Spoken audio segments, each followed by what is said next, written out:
Olá a todos, sou Martin Pino e agora vamos tratar sobre implante de chip em trabalhadores e a sua regulamentação na União Europeia, através da Regulamentação Geral de Proteção de Dados, mais conhecida como GDPR, General Data Protection Regulation, e a Lei Geral de Proteção de Dados brasileira, também conhecida como LGPD. Lógico, no início vamos dar uma contextualização breve sobre este assunto polêmico, afinal, querer colocar chip nas pessoas não é tão fácil quanto parece. Mas antes convido a vocês se inscreverem no canal, darem um like, seus comentários são muito bem-vindos. Então, várias companhias europeias que desejam aprimorar seu sistema de segurança e impedir que os seus funcionários acessem áreas restritas já conseguiram a solução, né? Considerada radical, mas é isso que elas querem mais, né? Então, que há de implantar pequenos dispositivos sobre a pele dos trabalhadores. O principal benefício do procedimento seria a conveniência com o microchip, servindo como crachá de identificação para conceder acesso a prédios e pagar por coisas no escritório, né? Como alimentos ou impressões, além de restringir o acesso às áreas proibidas com mais eficiência. Os implantes são semelhantes aos microchips normalmente usados em animais de estimação ou em mascotes, e que são inseridos na mão entre o polegar e o indicador do trabalhador, nessa parte aqui, mais ou menos. Então, as empresas que produzem a tecnologia afirmam que o processo de implante leva só alguns segundos. Então, e uma vez sobre a pele, os microchips funcionam inclusive como sistemas de pagamento, sem contato, e serve até para aproximar a mão de um scanner para ativá-lo e também para ativar outros aparelhos. Além de abrir a porta da sala do trabalho, impedir também a entrada dele em salas restritas, como se fosse um crachá praticamente. Não obstante, considerando-se que através dos chips os empregadores poderão saber online, à distância mesmo e o tempo todo, a localização de seus trabalhadores e também mapear continuamente a saúde deles, posto que terá acesso, por exemplo, à pressão sanguínea, ritmo da respiração, batimentos cardíacos, e toda a distância. Convém, então, realizar-se a pergunta, a implantação do chip não extrapola o poder de direção do empregador, configurando, neste caso, o pleno e desmedido controle?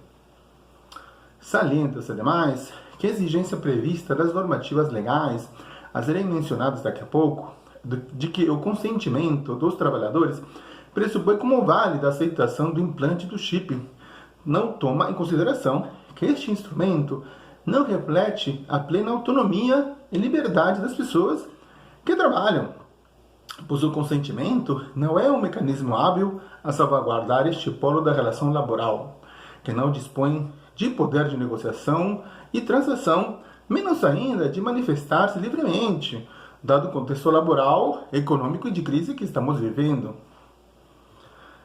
Na União Europeia, nós temos a GDPR, que é a Regulamentação de Proteção de Dados da União Europeia, em vigor, e que serviu de inspiração para a LGPD brasileira.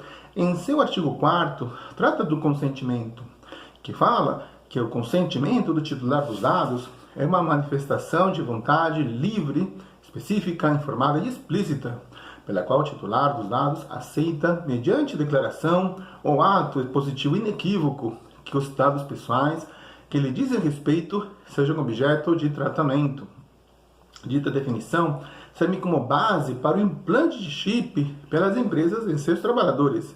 Ou seja, caso o trabalhador consentir que lhe seja implantado este aparelho em seu corpo, não haverá nenhum obstáculo legal que impeça esta ação, pois existe um regulamento da União Europeia que trata de regulamentar este tema. O empregador que confia no consentimento para processar dados pessoais de seus trabalhadores deve satisfazer os seguintes requisitos da regulamentação de proteção de dados da União Europeia, que são os seguintes. Então, o consentimento deve ser específico e informado, incluindo informações sobre o direito de retirar o consentimento. O consentimento deve ser dado livremente. O consentimento deve ser inequívoco e assumir a forma de uma ação afirmativa ou declaração. para certos tipos de processamento de dados pessoais, o consentimento deve ser explícito. Quando o consentimento é dado em um documento que também diz respeito a outros assuntos, a solicitação para o consentimento deve ser apresentada de maneira clara e diferenciada de outros assuntos, ser inteligível e facilmente acessível, estar redigida em linguagem clara e objetiva, ao trabalhador individualmente, né, deve ser informado e dar seu consentimento sobre os usos que a que se destinam as informações colhidas pelo chip implantado, incluindo a divulgação de tais dados e o compartilhamento com terceiros. Qualquer falha no cumprimento de tais requisitos equivaleria a uma violação da lei, sendo permitido ao trabalhador reivindicar compensação, como observado anteriormente, mesmo nos casos onde a implantação é dada de forma voluntária.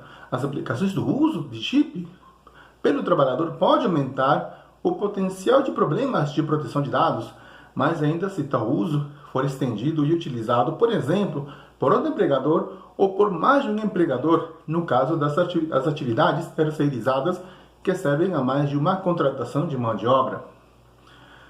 Considerações semelhantes também serão aplicadas no caso de usos não relacionados ao local de trabalho, como por um clube e ou ginásio esportivo. No que concerne à LGPD brasileira, a definição de consentimento nela explicitada permite que se implantem chips nos trabalhadores, o que permitirá ao empregador controlar os seus subordinados as 24 horas por dia, 7 dias por semana.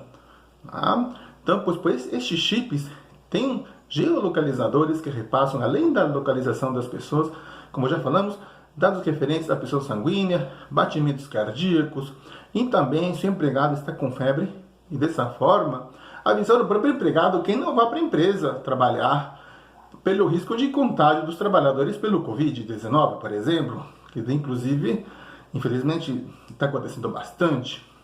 Tá? Inclusive, se um chefe quiser encontrar um empregado que está sumido, vai ser muito fácil encontrar através de chips, porque, como já falamos, tem geolocalizadores. Importante salientar que, recordando que em um país com altos índices de desemprego e de trabalho informal, acreditar que consentimento será plenamente livre e não viciado não parece ser uma asserção nada compatível com a realidade. Sobre a possibilidade legal do implante de chip nos trabalhadores, no âmbito da Lei Geral de Proteção de Dados, como já falamos, é possível, mas isso é devido ao inciso 12 do artigo 5º da própria LGPD, que trata do consentimento.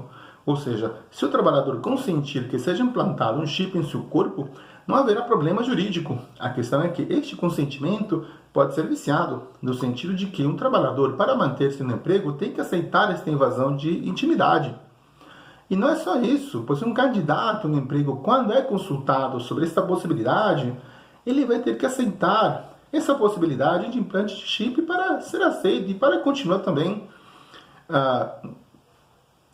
na burocracia, nas fases de contratação. Então, salientando que o parágrafo 3º do artigo 8º da LGPD trata da vedação do tratamento de dados quando houver vício de consentimento. O artigo 7º da LGPD autoriza que o trabalhador possa também consentir o manuseio de seus dados pessoais. Mas, segundo o parágrafo 5º do artigo 8º, permite também a sua revogação do consentimento em qualquer momento. Mas a questão está em que o trabalhador, ao fazer isso, possa sofrer ameaças de demissão.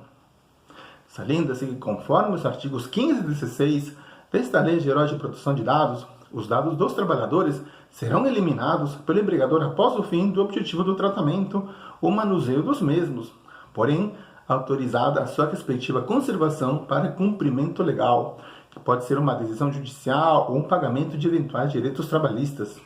Em outras palavras, quando o trabalhador é demitido, quando sai da empresa, através, por exemplo, de um pedido de demissão, o tratamento ou manuseio dos dados dele deve ser interrompido e os dados coletados devem ser eliminados. Porém, é possível a manutenção desses dados, mesmo o trabalhador ter saído já da empresa, é possível essa manutenção desses dados para cumprimentos legais, como disse a própria LGPD. Como já falamos, no caso de uma sentença judicial trabalhista, civil, né, por exemplo, ou também ou eventuais direitos trabalhistas e também dados sobre fundo de garantia, INSS.